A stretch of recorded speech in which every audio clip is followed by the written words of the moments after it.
तो चलिए अब हम आगे बढ़ते हैं और HTML के एलिमेंट्स के बारे में समझते हैं। तो सबसे पहले आप VS कोड ओपन कर लेना। यहाँ पे हम एक नया फाइल बनाएंगे जो कि हमारे टॉपिक के ऊपर होगी element.html। element.html बना के यहाँ पे जस्ट आपको क्या करना है, एक एक्सक्लेमेशन मार्क लेना है और उसको एंटर करना है, आपका पूरा स्ट्रक्चर रेडी हो जाएगा। यही फायदा है VS कोड का। अब यहाँ पे मैं टाइटल में भी लिख दूंगा एलिमेंट, राइट, ठीक है। इसके बाद हम लोग एलिमेंट को प्रॉपर्ली पहले समझ लेते हैं। एलिमेंट क्या होता है आप यहाँ पे देखो, या यहाँ पे देखो, ठीक है। एलिमेंट क्या होता है, एक टैग नेम और उसके अंदर कंटेंट, ठीक है। एक टैग नेम जिसका ओपनिंग भी है और जिसका क्लोजिंग भी है और उसके अंदर कंटेंट। तो जो ऐसे टैग्स जिसकी ओपनिंग भी होती है और क्लोजिंग भी होती है, उसके अंदर कंटेंट होता है, उस पूरे प्रोसेस को हम कहते हैं एलिमेंट। उस पूरे प्रोसेस को हम क्या कहते हैं, एलिमेंट। जैसे एक एग्जांपल से समझो, एक एग्जांपल है हमारे पास, जैसे समझो हेडिंग H1 ले लेता हूं मैं और इसके अंदर लिख देता हूं this is a heading, right.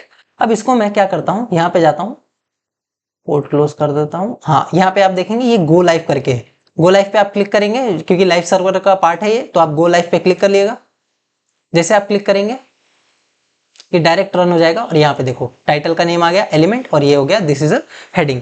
तो ये एलिमेंट का मतलब क्या होता है, एक ओपनिंग टैग जैसा कि H1 का है और उसका एक क्लोजिंग टैग जैसा कि H1 का है और उसके अंदर कंटेंट, इस पूरे प्रोसेस को हम कहते हैं एलिमेंट। अब जैसा एक और एग्जांपल समझो, एक पैराग्राफ लेता हूं मैं, एक और इसके अंदर लेता हूं एक पैराग्राफ और उसके अंदर लिखता हूं एक LOREM, लॉरेम करके होता है और आपको जितना भी चाहिए 20 30 जो भी चाहिए, तो मैं यहाँ पे लिख देता हूँ 20। मुझे इतने वर्ड्स का एक पैराग्राफ चाहिए और जैसे मैं एंटर करूंगा ये एक पैराग्राफ आ जाएगा, ठीक है। और अगर ये पैराग्राफ आपको फॉर्मेट में नहीं आता है तो आप एक काम करिएगा, Alt और Z करिएगा तो आपको एक फॉर्मेट ऐसा सामने सामने दिखेगा, ठीक है। तो इसके बाद ये करने के बाद इसको Ctrl S करेंगे और फिर से हम जाएंगे हमारे वही सेम पोर्ट पे जहां पे थे हम, यहाँ पर, और ये देखो यहाँ पे आ गया, ठीक है। लाइव सर्वर का काम है, आप वहां पे जो भी करेंगे वो फटाफट यहाँ पे वो दिखाते रहेगा। तो एक हेडिंग भी आ गई। अब जहां पर एक ये, अच्छा ये भी टैग नेम है, बॉडी भी क्या है, एक टैग नेम है जिसका ओपनिंग और जिसका क्या है, क्लोजिंग है। उसके अंदर अगर आप देखेंगे सिर्फ एक ही नहीं है, उसके साथ साथ एक और है। मतलब सिर्फ एक ही टैग नहीं है, कितने टैग हैं,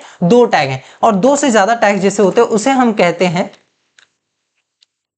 नेस्टेड एलिमेंट, उसे हम कहते हैं नेस्टेड एलिमेंट। तो यहाँ पे बॉडी जो है वो नेस्टेड एलिमेंट है क्योंकि बॉडी के अंदर ना 2 और प्रकार के टैग है, तो एक होता है एलिमेंट और एक होता है नेस्टेड एलिमेंट। नेस्टेड एलिमेंट का काम क्या है भाई, एक से ज्यादा एलिमेंट्स होना, उसी को हम कहते हैं नेस्टेड एलिमेंट। इतना क्लियर हो गया। अगर वीडियो पसंद आए तो लाइक शेयर और सब्सक्राइब करना ना भूलें कोड विद टीनो को।